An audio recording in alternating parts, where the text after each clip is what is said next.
Hello and welcome to the class and welcome to our channel. Class 10th रो SST रो history under आम second chapter देखा जाऊे nationalism in India. एटा second chapter. First chapter में देखले जो rise of nationalism in Europe. I hope समस्त से चैप्टर कंप्लीट हो सारी ता रिलेटेड क्वेश्चन आंसर्स तमें प्रैक्टिस कर सारी. एबे आम देखा सेकेंड चैप्टर नेशनलिज्म इंडिया रे केमती होता है. एठी राइज बिल्कुल दरकार नहीं कारण ऑलरेडी ता राइज हो केवल नेशनलिज्म रो भावटा ऑलरेडी थिला केवल ताको कामर लगार थिला. As you have seen, modern nationalism in Europe came to be associated with the formation of nation states. तो आम देखीचे जो मॉडर्न नेशनलिज्म जो आसला यूरोप रे सेठी कौन रहा एसोसिएटेड माने ता सहित मिसिक आसला नेशन स्टेट्स रो formations. It also meant a change in people's understanding of who they were and what defined their identity and sense of belonging. तेणु यार अर्थ कौन ना पीपल मानकर अंडरस्टैंडिंग रे चेंज आसला जे से माने कौन थिले कौन से मानकर आइडेंटिटी को डिफाइन करथिला आ से माने सेंस ऑफ बिलोंगिंग को मध्य डिफाइन करथिला. New symbols and icons, new songs and ideas forged new links and redefined the boundaries of communities. तेणु नुआ नुआ सिम्बल्स आ आइकन्स आसला, नुआ प्रकार गीत, नुआ प्रकार आइडियाज देखेला, नुआ नुआ प्रकार लिंक्स को तैयारी कला जोटा कि रिडिफाइन कला कम्युनिटी रो बा कम्युनिटी गुड़िकर बाउंड्रीज को. In most countries the making of this new national identity was a long process. बहुत गुड़े देश देखा ताले जो नुआ नेशनल आइडेंटिटी रहिला यार तैयारीटा बहुत ही लॉन्ग प्रोसेस रहिला. So how did this consciousness emerge in India. ताले एठी इंडिया रे ए सब भावना सेमानकर आसला केमिति केमिति बाहरला. In India and as in many other colonies the growth of modern nationalism is intimately connected to the anti colonial movement. तेणु इंडिया रे हो बा अन्य सेमती जो देश गुड़ाक कॉलोनीज होगी थिला ब्रिटेन अंडर रे सेमानकर मॉडर्न नेशनलिज्म रो ग्रोथ है जोटा कि इंटिमेटली कनेक्टेड थिला का सहित ना एंटी कॉलोनियल मूवमेंट सहित. समस्ते चाहूले जे एठू कॉलोनी हटी जाऊ माने ब्रिटिश एठू जातु. People began discovering their unity in the process of their struggle with colonialism. तो लोक मैंने डिस्कवर कले जानिया को पाइले जे ये जो कॉलोनियलिज्म सहित स्ट्रगल करू करू का ये यूनिटी रो प्रोसेस आरंभ होइछ. सेठ हुई तांका भीतर यूनिटी आसिला. The sense of being oppressed under colonialism provided a shared bond that tied many different groups together. तो ये ऑप्रेस्ड होकर रहिबार जो सेंसटा तांको आसिला जे आमे हैरान होछु कॉलोनियलिज्म वाला आमको ऑप्रेस करछुंती आमको हैरान करछुंती सेही जिनछड़ा तल तांका मन को आसिला से माने गोटे कोन कले प्रोवाइडेड ए शेयर्ड बॉन्ड. तांको जो जो माने ऑप्रेस्ड होकर अछंती से मानक भीतर गोटे बॉन्ड क्रिएट है कारण समस्ते गोटे अवस्था थिले. तेणु से आउ कौन सी प्रकार ना धर्म ना जाति किसी देखागलानी केवल इंडिपेंडेंस पाइबार लक्ष्य तांकर रहिला जहाँद्वारा कि बहुत गुड़े डिफरेंट ग्रुप्स एकाठी हो गले आउ बॉन्ड तैयारी कले. But each class and group felt the effects of colonialism differently. Their experiences were varied and their notions of freedom were not always the same.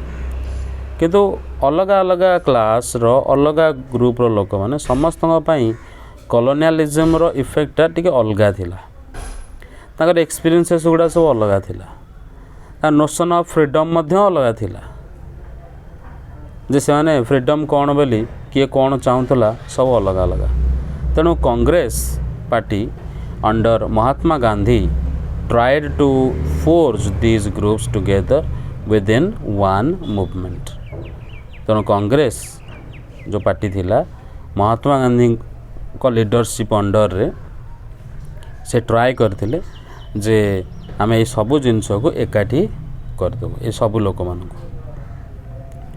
काहेकि ना हमर सब गोटिए लक्ष्य उपरे हमर नजर रहबा उचित but the unity did not emerge without conflict किंतु एते सब यूनिटी हे जिवो मन को सब हे जिवो कि कॉन्फ्लिक्ट तो निश्चय उठिबो निश्चय किसी ना किसी विरोध हब असुविधा हब तेणु तांका भितर प्रोब्लेम तो क्रिएट हब निश्चय तो से जो कॉन्फ्लिक्ट तैयारी हब ताकू पुणी केमती कौन सॉल्व करागला ता मध्य देखिबा in an earlier text book you have read about the growth of the nationalism in India up to the first decade of the 20th century. In this chapter we will pick up the story from 1920s and study the non-cooperation and civil disobedience movements. तेणु पूर्व book गुड़ाक तुम देख जे nationalism growth केमती है India रे जोटा कि 20th century first decade जाए ही पढ़ी किंतु एबे यही चैप्टर आम देखा 1920s रू आरंभ करिकी आमे नॉन कोऑपरेशन मध्य पढ़िबा सीडीएम मध्य पढ़िबा सीडीएम मीन्स होची civil disobedience movements we will explore how the Congress sought to develop the national movement, how different social groups participated in the movement, and how nationalism captured the imagination of people. एथर आम देखा जे कांग्रेस केमिति national movement को develop कला ता सहित देखा जे अलग अलग जो सोशल ग्रुप्स माने थिले से माने केमिति मूवमेंट रे पार्टिसिपेट कले एंड हाउ नेशनलिज्म केमिति कैप्चर कला लोक मानकर ए इमेजिनेशन को बहुत भल भाव से को आम पढ़ी चलिए पिक्चर को देख तो प्लस सेक्शन 1 आम स्टार्ट करवा द फर्स्ट वर्ल्ड वार खिलाफत एंड नॉन कोऑपरेशन है तो आम समस्ते जानी फर्स्ट वर्ल्ड वार केबे होता 1914 रु 18 जाए तो in the years after 1919 we see the national movement spreading to new areas तो जिते बड़े नुआ कि फर्स्ट वर्ल्ड वार है जिते से सरला बुझे 1918 रे तेणु 1919 पर आम देखिले जे बहुत गुड़े नेशनल मूवमेंट नुआ नुआ एरिया को सब माडी चलला इनकॉर्पोरेटिंग न्यू सोशल ग्रुप्स नुआ नुआ प्रकार सोशल ग्रुप्स से माने ऐड हेले developing new modes of struggle नुआ प्रकार स्टाइल आसीगला मोड्स आसीगला स्ट्रगल करिवार बुझला तो लड़ाई करिवार how do we understand these developments what implications does they have तो ये डेवलपमेंट गुड़ाक आम केमी बुझा कहीं ये सब जिनसा है केमी है आ यार इम्प्लिकेशंस कौन रहा बुझला तो ताकू आम देखा first of all the war created a new economic and political situation से जो प्रथम कथा आम देखा ताहले वार जो है 1914 आउ 18 जाए लंबिला 4 वर्ष ये वार्टा गोटे एमती गोटे इकोनॉमिक आ पॉलिटिकल सिचुएशन तैयारी करतला जोटा कि बहुत नुआ थिला आगुरी देखा मिलना it led to a huge increase in defence expenditure which was financed by war loans and increasing taxes customs duties were raised and income tax introduced तेणु प्रबल खर्च है डिफेंस एक्सपेंडिचर उपर आम निजर डिफेंस उपर बहुत खर्च कले आ जोटा कि फाइनेंस कराला वार लोन्स युद्ध करार अच्छी ताल आम लोन नहीं कि युद्ध कर अन्य देश माने लोन देले ता सहित टैक्स बढ़िला कस्टम्स ड्यूटीज बढ़िला है एवं ता सहित इनकम टैक्स इंट्रोड्यूस कराला through the war years prices increased doubling between 1913 and 1918।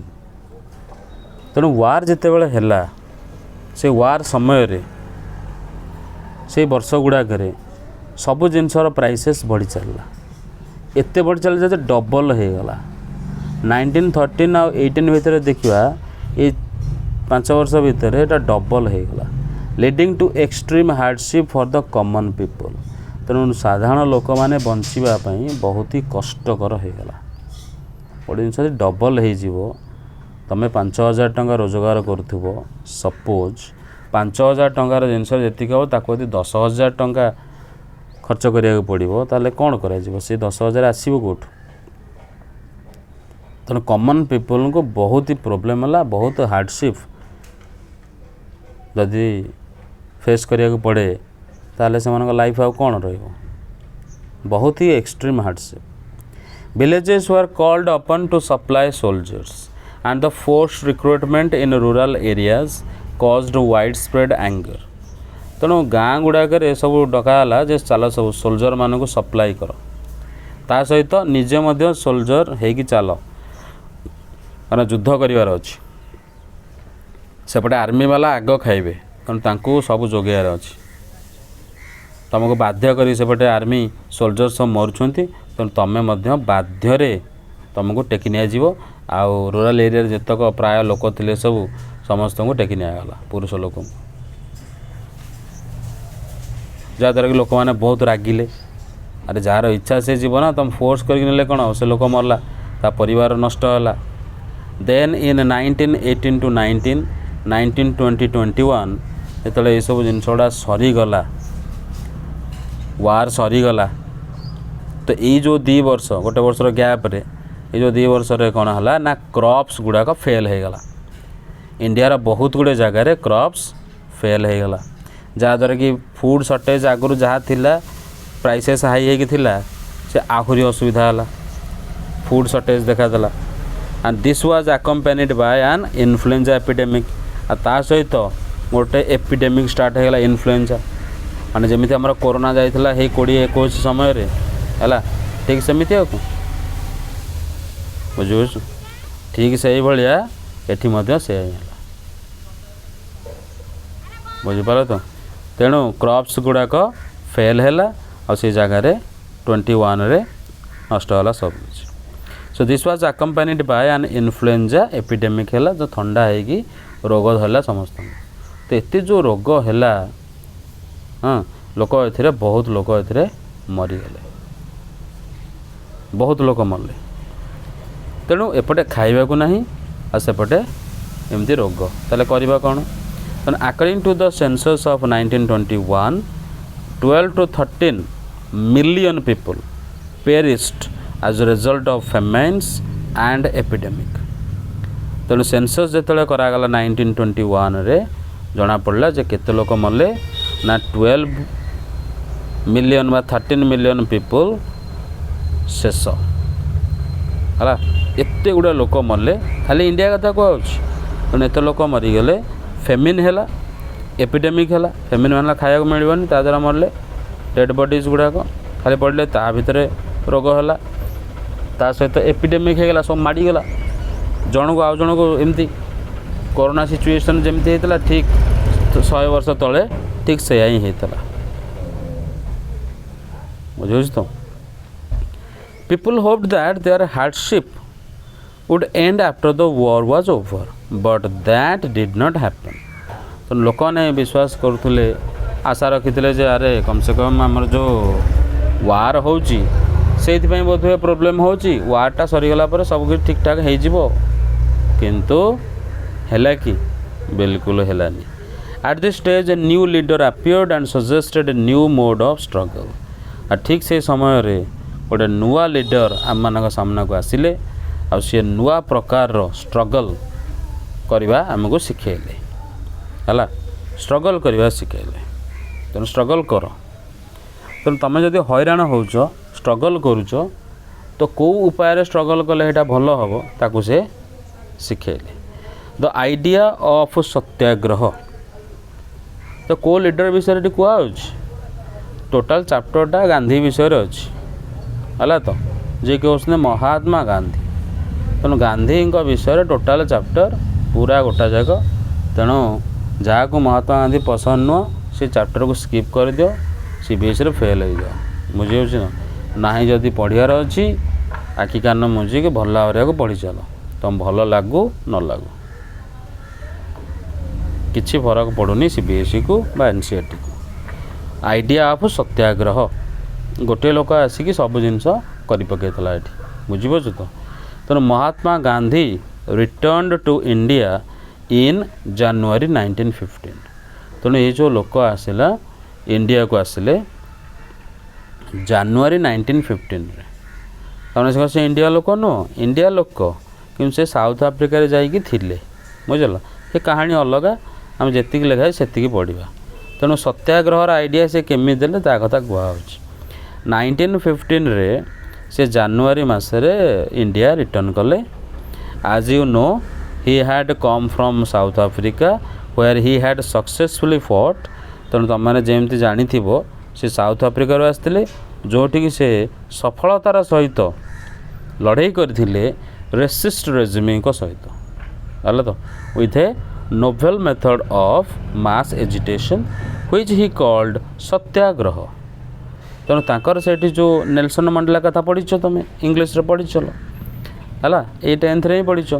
तेणु सेठी जो प्रोब्लेमटा थिला जो अपार्थेड सिस्टम तुम 9th रे पढ़ीच से सिस्टम एठी से फेस करते। तुम जानी थो ट्रेन से जाऊे से कला लोक बोली देखिकी ट्रेन रो काढ़ी देते से टिकेट थाईकी भी कहीं से सब व्हाइट पीपल जीवे। तेणु से कौन कले ता विरुद्ध रे से मास एजिटेशन स्टार्ट कर देते। बहुत गुड़े लोक धरिकी धर्मघट करते जोटा को से ना देले satyagraha. The idea of satyagraha emphasized the power of truth and the need to search for truth. तेणु सत्याग्रहर आइडिया अर्थ है जे ट्रूथर पावर सत्य आग्रह है तो सत्यर जे आग्रह करिवो जे सत्य को मानिबो आ सत्य बाटरे चलिबो सेटा होछि सत्याग्रह। तेणु से कहले जे देख सत्यर बहुत पावर अच्छी ता सहित आमे सत्य को खोजिबा दरकार। तेणु ट्रूथ बाटरे जाइके आमे ट्रूथ को खोजिबा। It suggested that if the cause was true, if the struggle was against injustice, then physical force was not necessary to fight the oppressor। बा बहुत बढ़िया कथा से कहले जे से कहले जे जदि तुमर कारण तुम जोटी लड़ाई कर जदि ठीक अच्छी ट्रू अच्छी आ तुम इनजस्टिस एगेंस्ट स्ट्रगल करुच ताले फिजिकल फोर्स किछि दरकार नहीं है तो। तेणु ऑपरेसर को जितवाई ऑपरेसर सहित फाइट करने ये सबर किसी आवश्यकता नहीं फिजिकल फोर्स तुम खाली मेंटल फोर्स द्वारा ही ये जिनस गुड़ाक कर बुझीगला तो। केमिति खाली बसी पड़ो सब जिनस हो कहीं से करुले सेमती सत्याग्रह करुले। तेणु बसिकी अनशन करुले है तो स्ट्राइक करुले एमती गोटे जगार बसी पड़ी। तेणु विदाउट सिकिंग वेंजेंस और being aggressive a satyagrahi could win the battle through non violence. तेणु अहिंसा द्वारा गोटे सत्याग्रही गोटे युद्ध जीति पार। तेणु अजथारे आग्रेसिव होइकी अजथारे विरक्ति भाव होइकी हिंसा परायण हो किछि करि हबनी कि तांको कथा थिला। जेहेतु सी आमको एते ज्ञान देइछंती तेणु आमे से गुड़ाक ये सब तांकरी कथा एटा आम कथा नु आमे तांकु केमी छड़े नवा। This could be done by appealing to the conscience of the oppressor. तेणु गोटे ऑपरेसर माने जी तुमको हैरान करुच्ची तार कन्साइंस ता विवेक को से जिनसटा आसवा दरकार। तो सेमती ताको फील कराओ तो से फीलटा ता मन रे आसवा दरकार। आसला माने से तुमको छाड़ीदेव है तापर से भल लोक हो जे तुमको हैरान कर। तेणु people including the oppressors had to be persuaded to see the truth instead of being forced to accept truth through the use of violence। तेणु जी आमर ऑपरेसर जी आमको हैरान करुच्ची ताकू आमे कौन करवा ताकू सतटा देखा चेष्टा करवा ताकू सतटा को देखा जमी सी निजे निज मन रे ए जिनसटा को फील कर जे हाँ मुझे जहाँ करुँच खराब काम करे लोक मैंने जहाँ कर सब ठीक कर जदि से कथाटा बुझिला ताहले हम ना आम जो फोर्स करवा कहवा जे तू ये ट्रुथ को एक्सेप्ट करे आम जहाँ कहूँ सब ठीक भायोलेंस द्वारा यदि करवा ताहले एरा किछि हेनी तेना भायोलेंस बोली किछि कर ना तेना हिंसा करवानी सब जिनस अहिंसा ही चलो by this struggle truth was bound to ultimately triumph तेना यही स्ट्रगल द्वारा ट्रुथ ही केवल जितब आ बाउंड टू ट्रायम्फ माने बाध्य जोटा सत्य सेटा ही जितब यही भाव में स्ट्रगल कर ना तुम यदि हिंसा कल ताले बिल्कुल भी जीति पारबनी तुम हारीज महात्मा गांधी बिलीव करते तेणु Mahatma Gandhi believed that this धर्म of non violence could unite all Indians तेणु सबू इंडियार लोक मानू एकाठी करिकी बांधिकी रखिबो ए धर्म कौ धर्म नॉन वायलेंस धर्म माने अहिंसा करिबा ऑपरेशन जेते हिंसा करिथाओ आमे अहिंसा करिबा हिंसा बिल्कुल करिबानी हला तो आफ्टर अराइविंग इन इंडिया जब इंडिया आसिक से पहुँचले साउथ अफ्रीका रू Mahatma Gandhi successfully organized satyagraha movements in various places जेहेतु से साउथ अफ्रीका रे करिके आस्तिले तेणु इंडिया रे मध्य सेमती से आरंभ करदेले बहुत गुड़े जगह सेमती सत्याग्रह कले इन 1917 he travelled to Champaran in Bihar to inspire the peasants to struggle against the oppressive plantation system तेणु जेहेतु से साउथ अफ्रीका रे कामटा करथिले लोक माने टेकिकी धरथिले तेणु से पॉपुलैरिटी रे से आरंभ करदेले इंडिया रे ए काम गुड़ा करवा तेणु 1917 रे से चंपारण को गले जोटा कि बिहार रे अछि आ सेठी जो पिजांट्स माने थिले से जो स्ट्रगल करुथिले को कौन पे करुथिले ना ऑपरेसिव प्लांटेशन सिस्टम से जगार थिला तेणु सेठी जो प्लांटेशन सिस्टम थिला एटा बहुत ही खराब सिचुएशन थिला तांको पई सिस्टम थिला तेणु ताकू से सपोर्ट करिया पई पिजांट्स माननको तांको सहित मिसिथिले आ सेठी सफलता पाइले न पाइले से विषय किछि लेखा हैनी बस लढिले इंस्पायर कले तांको then in 1917 he organized a satyagraha to support the peasants of Kheda district of Gujarat तेणु गुजरात रो खेड़ा डिस्ट्रिक्ट जो पिजांट्स माने थिले तांको मध्य सपोर्ट करिया पई से सेठी मध्य सत्याग्रह करले हला affected by crop failure and a plague epidemic the peasants of Kheda could not pay the revenue and were demanding that revenue collection be relaxed तो तांकर डिमांड कौन थिला ना खेड़ा रे गोटे क्रॉप फेल्योर हो जाइथिला जो क्रॉप फेल्योर पर प्लेग एपिडेमिक गला सब बड़े समस्त को प्लेग हो गला बुझला तो प्लेग कोटा गोटे मूषा कामुले जोटा हुए तो से एपिडेमिक गोटे माड़ी गला आउ पिजांट्स रो लोक माने जो पिजांट्स माने थिले खेड़ार जो पिजांट्स माने थिले से रेवेन्यू दे पाइलेनि कारण रेवेन्यू सिस्टम थिला ना ब्रिटिश मानक पैसा दबार टैक्स दबार